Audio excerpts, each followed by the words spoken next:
رکھیں، اگر قرض دینے کی طاقت ہو تو اللہ کے حبیب صلی اللہ علیہ وسلم کا فرمان ہے جس کو ملفوظات میں امام اہل سنت نے بیان کیا ہے کہ قرضہ دینا صدقہ دینے سے زیادہ افضل ہے، بلکہ میرے آقا علیہ الصلوۃ و تسلیم فرماتے ہیں اگر تم میں سے کوئی کسی کو قرضہ دیتا ہے اور جب تک وہ قرضہ واپس نہیں مل جاتا تو ہر دن اتنی رقم صدقہ کرنے کا ثواب اللہ قرضہ دینے والے کے نام اعمال میں عطا کرتا ہے۔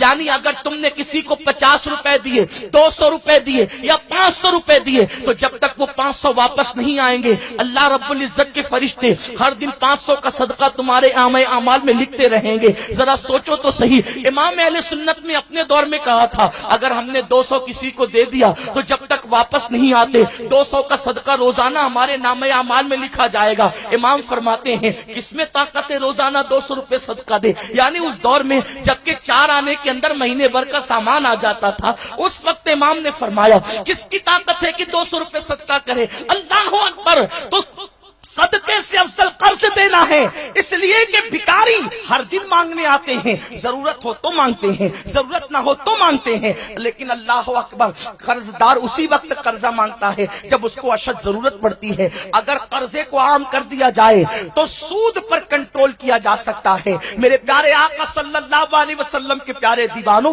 لیکن افسوس کی بات تو یہ ہے قرض لینے والے لوٹاتے نہیں اور دینے والے دیتے نہیں۔ لوگ قرضہ لے کر کہتے ہیں بھائی دیا کس کو ہے جو ان کو دیں گے، لیکن سن لو اگر آپ شہید بھی ہو جائیں تو قرضہ آپ پر معاف نہیں ہو سکتا، بلکہ یہاں تک فرمایا گیا اگر کسی کا 1 پیسہ قرضہ لیا اور ادا نہ کیا تو اس کے عوض میں آپ کو 27 نماز باجماعت دینی ہوگی۔ اب آپ مجھے بتائیں 1 پیسے کے بدلے میں 27 نماز باجماعت ادا دینی ہوگی اور 100 پیسوں کا 1 روپیہ بنتا ہے، یعنی اگر کسی کا 1 روپیہ لے کر کے نہ دیا تو 2700 نماز باجماعت آپ کو دینی ہوگی۔ مسلمانوں مجھے بتاؤ نمازیں پڑھی ہی کتنی ہیں جو آپ کسی کو دے سکیں گے؟ اس لیے کسی کا قرض لو تو ادا کر دو۔ اس لیے کہ یہ بات بھی عرض کر دوں یہاں پر خاص طور پر، اللہ اکبر، بڑی دردناک بات یاد آئی۔